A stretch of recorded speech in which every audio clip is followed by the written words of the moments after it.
cups of flour. Oh, 2 1/4 cups? Yes. I'm Sally, and this is my older sister, Courtney. I'm 18 and she's 20, and we're just making cookies. Me and Courtney are pretty much best friends. We have since we were little kids, and we do everything together.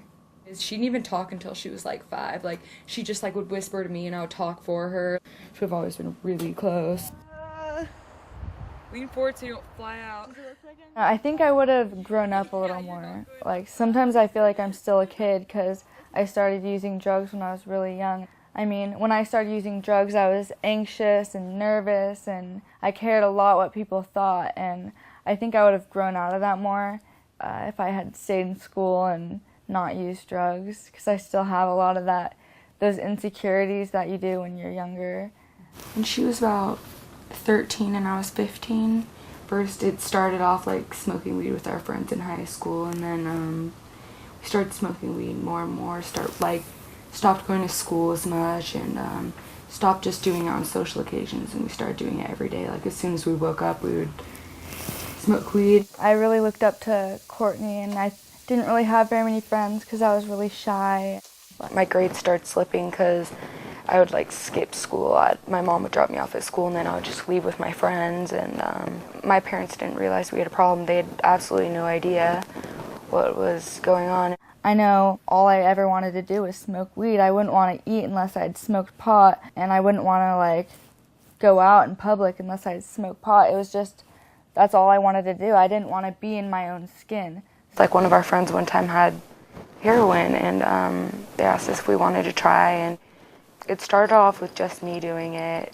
Then Sally started hanging around me and my friends that were using it, and it was impossible for her not to. Like, my friends let her use it, and then I was so wrapped up in my addiction that I let her, and like, I still feel guilty about that, about letting her use a drug like that, and it just tore our lives apart from the time we started using it. It just got worse and worse. We started stealing from our parents, stealing from stores, and getting in trouble with the law. Well, my first treatment was when I was 16, but treatments really didn't work for me at that point because I wasn't ready, you know.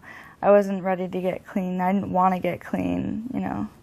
When my parents realized that what we were doing, I was already 18 at that point, and she was under 18, so they kept sending her to inpatient after inpatient after inpatient.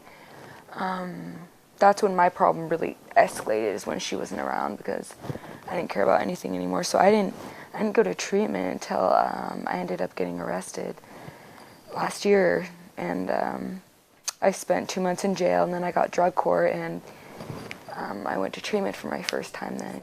Daybreak, I think, is what completely changed my life, because my counselor there was so amazing.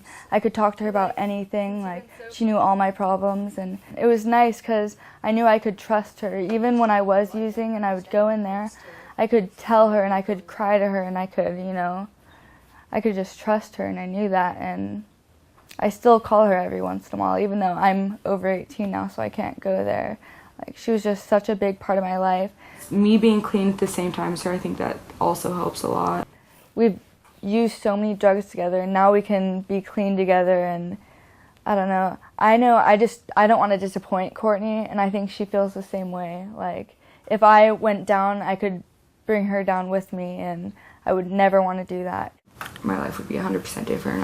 I'd probably be in school right now, not living with my mom. I probably would have moved away. Like, that's what I'd always wanted to do after I finished high school, is move away, go to college, get a job. It's still hard to find a job because of the criminal history I have, and not very many people want to hire a criminal, and then I've got no job history because I've never been able to find a job with my background. So when I complete drug court, the felonies will go off my record, and those are the only felonies I have.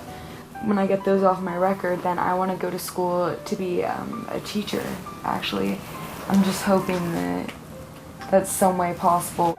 A lot of people tell me I should be a counselor because I'm really good at listening and giving advice. Sometimes I think about being a teacher, like a kindergarten teacher or a preschool teacher, because I absolutely love little kids. Either way, I want a job where I'm helping people in some way.